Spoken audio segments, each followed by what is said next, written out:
Bienvenidos a un nuevo podcast de Con Pilonieta. En esta oportunidad, como lo habíamos anunciado en un podcast pasado, vamos a hablar de los evangelios apócrifos. ¿Qué son los evangelios apócrifos? En el podcast pasado dijimos que Constantino I el Grande había patrocinado la posibilidad de coger los textos tradicionales que se utilizaban en la religión católica, en las ceremonias de la religión católica que había empezado en el siglo I, para convertirlos en textos escritos, a fin de que no se distorsionaran.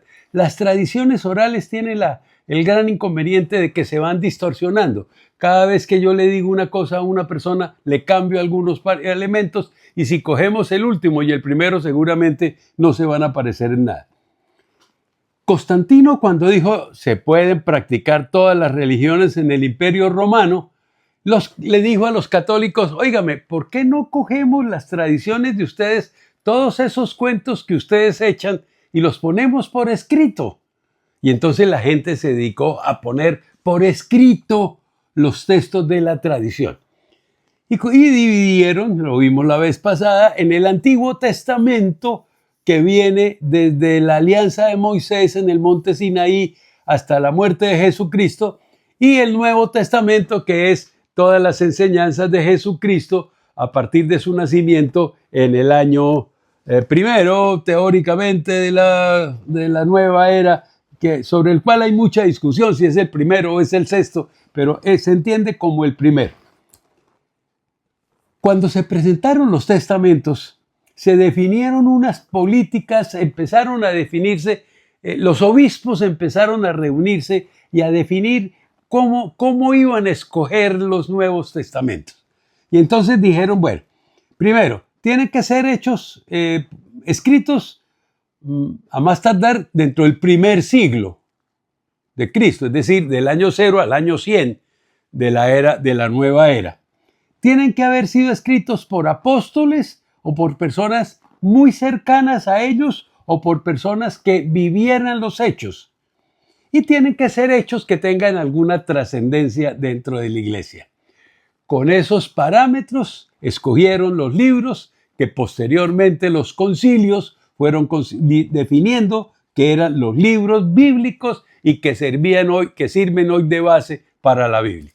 Lo demás lo rechazaron. No porque fuera pecaminoso, no porque fueran libros prohibidos, no porque fueran cosas que atentaran contra la iglesia, sino simplemente porque escogieron esos primeros, dijeron que 4 evangelios, porque 4 eran los puntos cardinales y dejaron por fuera todos los demás. Quedaron por fuera 53, más o menos, que históricamente se han ido descubriendo.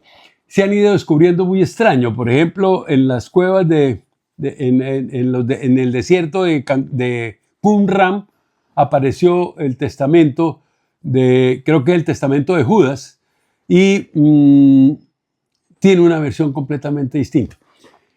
Esos testamentos, ¿por qué no pasaron? Pues precisamente porque fueron, por ejemplo, escritos en el siglo II, o porque fueron posteriormente escritos por personas que no vivieron la época de Jesús o que no estuvieron cerca de Jesús.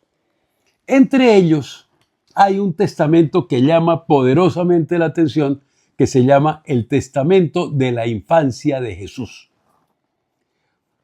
Toda la vida ha sido un misterio qué fue de la vida de Jesús, qué pasó con Jesús hasta los 12 años cuando se pierde y aparece en el templo, y luego qué pasa con Jesús entre los 12 y los 30 años. Versiones de qué hizo Jesús hay hijuemil, ¿sí? que estuvo en Asia, etc. Lo cierto es que no hay un hecho escrito sobre lo que pasó en ese tiempo. Pero sí hay un testamento apócrifo, es decir, de los rechazados, que cuenta la historia de Jesús. Y cuenta una historia de Jesús bien, bien complicada. Jesús era un chino vergao, era un chino de mal carácter, era un chino que utilizaba los poderes que tenía para no dejársela montar de otros. Algún día pasó un muchacho y le metió un empujón o se tropezó con él y Cristo se volteó y Jesucristo se volteó y le dijo, no llegarás al final de tu camino. Y el chino se cayó muerto y lo dejó muerto. Entonces, eso lo cuenta. Cuenta que una vez, estando un sábado, ustedes saben que en la ley de Moisés, los sábados no se podía trabajar y no se podía hacer absolutamente nada. Y lo encontraron armando unas palomitas en la orilla de un río, armando con unas palomitas de barro. Y entonces el sapo que lo vio fue y le contó a José, y José vino a hacerle el reclamo. Y cuando José llegó, él le dijo, volad. Y las palomitas de barro salieron a volar. Por ejemplo, ese milagro lo cuentan ahí. Cuentan otro milagro muy complicado. Él le gustaba jugar con los muchachos. Y claro, desde luego, él era un poco el líder, era un muchacho muy abierto, muy despierto, y era casi siempre el líder. Entonces se pusieron a jugar cerca de un pozo de esos en donde se recoge el agua. Y en un momento determinado, una persona, un pelado de esos, empujó a otro pelado, el pelado se cayó al pozo y se ahogó. Cuando sacaron el pelado, vino el proceso para determinar a ver a quién que había que castigar, quién fue el que empujó a ese muchacho para que se cayera al pozo. Y hubo una confabulación, porque siempre en ese evangelio pintan que todo lo que pasaba contra el niño Dios o el niño Jesús era una confabulación porque él era el único extranjero que vivía por ahí y le echaron la culpa a él. Él se perdió. Y siempre que se perdía, le echaban mano al pobre José. Ponían preso a José para que José hiciera aparecer el niño y juzgaban a José y lo amenazaban con que le iban a torturar. Y entonces el niño aparecía. Y apareció y se puso a decirle al juez que usted no tiene pruebas, que a mí no me pueden condenar sin pruebas, que me tienen que oír, que no sé. Y formó una discusión y por fin el niño dijo, muestre, hagamos una cosa. Venga, estaba ahí el muerto y le dijo, oiga, levántese y cuente quién me empujó.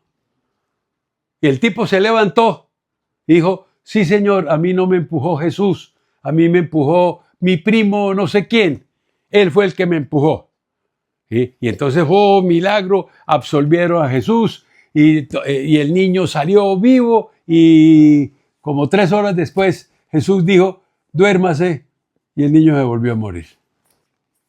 En otra oportunidad, otro de los amigos del niño Jesús se durmió en una terraza, al borde de la casa, al borde de la terraza, y dio bote y se cayó y se mató. Otra vez el niño se perdió, otra vez echaron mano a José, otra vez le echaron la culpa a Jesús que lo había empujado, y entonces Jesús les dijo, vamos a donde está el cadáver. Y entonces fue a donde estaba el cadáver, le dijo, levántese. El niño se levantó. El niño dijo, no, a mí no me empujó él, yo me quedé dormido al orillo y di un bote y me caí, a mí no me empujó nadie. Entonces Jesús les dijo, ¿se da cuenta que yo tengo razón, yo no me he mentido? Entonces háganme un favor, vuélvase a dormir. Y el niño puso la cabeza y volvió a morir. Y entonces le dijeron, oiga, resucítelo, no lo dejé muerto. Dijo, no, a mí no me creyeron cuando yo conté. De modo que no, yo no lo voy a resucitar. Desde luego, si usted cuenta esas cosas con esa clase de personaje, no puede hablar de la caridad con que venía planteando el Jesucristo que estaban formando en la iglesia tradicional. Por consiguiente, eso era un evangelio que no se podía meter dentro de los evangelios. Eso hubiera generado un problema terrible. Esa fue la razón. Hay un testamento de María. Hay un testamento de María, donde María hace una cantidad de confesiones y hace una cantidad de afirmaciones que también contradicen un poco contra la doctrina cristiana, y entonces por esa razón fue desechado ese testamento apócrifo. Y hay otro testamento que fue recientemente descubierto y publicado ya en el transcurso de este siglo, que se llama el Testamento de Judas. Y ese testamento sí es muy complicado porque ese testamento vuelve pedazos la historia de Jesús. En la historia tradicional, Judas vende a Jesús por 30 monedas de plata. Una moneda de plata equivale a $2.000 de hoy, o sea que lo vendió por $60.000. En el testamento y entonces lo trataron como traidor y Judas se ahorcó y una leyenda ahí muy extraña. Jesucristo era la reencarnación de Dios y entonces Jesucristo fundamentalmente era, Dios es fundamentalmente espíritu, pero aceptó venir a formarse de cuerpo y a tomar cuerpo humano para poder redimir la humanidad, porque esa es la función que tenía. Él tenía que eliminar el cuerpo físico para poder ser el espíritu y cumplir la misión que tenía. Y el único que tenía pantalones para hacer eso era Judas.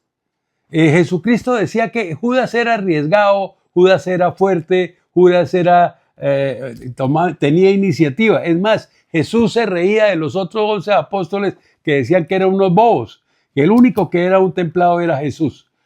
Entonces él hizo una alianza con Jesucristo para que Judas lo entregara.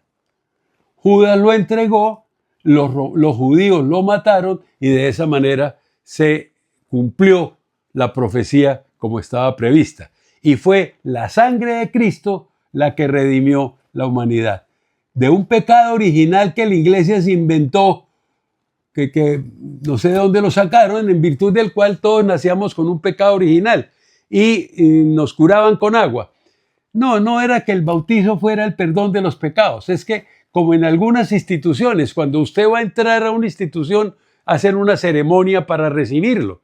Cuando usted va a entrar a la iglesia, hacen una ceremonia y van y le echan agua y lo declaran miembro de la iglesia. Pero no es para que me perdonen pecados. Eso no tiene ninguna significación. Esto pone de manifiesto que la Biblia es un libro con muy buenas intenciones, muy bonito, muy interesante, pero que es un libro que no aguanta un empujón. A la hora que lo miremos históricamente, es un libro que se pone muy complicado. La iglesia tiene cosas que son muy complicadas. Por ejemplo, la creación del purgatorio. El purgatorio se creó como en el año 1500 más o menos. ¿Y por qué se creó en el purgatorio? Porque era que 4 son los elementos de la confesión. Confesión de boca, contrición de corazón, propósito de la enmienda y satisfacción de obra. Satisfacción de obra es que usted tiene que traer algo para la iglesia. Y entonces a usted le ponen a traer 2 bultos de cemento. Y usted sale del confesionario y lo atropella un carro o lo mata un caballo y no es capaz de traer los 2 bultos de cemento. Entonces usted tenía la intención, pero como no había cumplido con la satisfacción de obra, la confesión no quedaba en forma y usted no tenía los pecados perdonados. Y era injusto que por una cosa que no dependía de mí, yo me tuviera que ir para el infierno. Pero tampoco me podía ir para el cielo porque estaba con un pecado sin confesar. Entonces crearon el purgatorio. Y apareció el purgatorio y lo predicaron como tal. También era de candela, solo que no era de candela eterna. Era por candela un ratico. De esa manera, la iglesia ha ido formando sus instituciones. Entonces, cuando uno mira la iglesia desde el punto de vista histórico, pues las cosas toman un carisma totalmente diferente. Pero yo insisto, respeto profundamente las personas que tienen la iglesia como fe, le acepto sus instituciones y si en algo les he molestado, les ruego por favor que me excusen. Gracias amigos, no se les olvide hacer clic donde tienen que hacer clic y nos vemos en otro podcast.